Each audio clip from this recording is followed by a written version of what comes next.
दीर्घ 4-5 दिन धरी कोभली भावरे ए राज्य रे आईन श्रृंखला परिस्थिति कोभली भावरे विपर्यस्त हो पड़ी।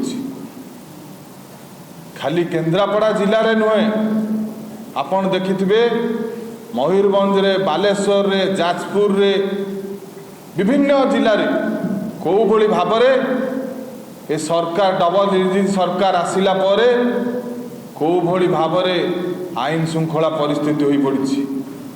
आपण देखिथिबे एवं से निजे कहउछंती एसपी एवं आईआईसी से तदंत करिवे नहीं, सेठू जुडिशियल इनक्वारी करा जाऊ आमे मध्य दाबी करूछु युवा कांग्रेस पक्षरु।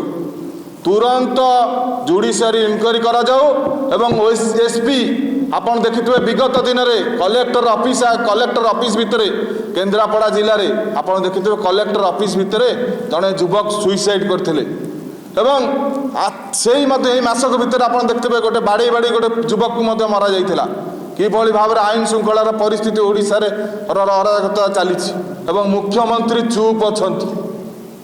मुख्यमंत्री की चेते दबाकू चाहूँ युवा कांग्रेस 24 घंटा टाइम देला, जदि ता भितरे एसपी की कार्यानुष्ठान न करा जाए एवं आईआईसी विरुद्ध में जो भली भाव में कार्यानुष्ठान ग्रहण न करा जाए तुरंत तांको सस्पेंड करंतु एवं जो माने से जो वीडियो तांको मध्य तुरंत सस्पेंड करंतु।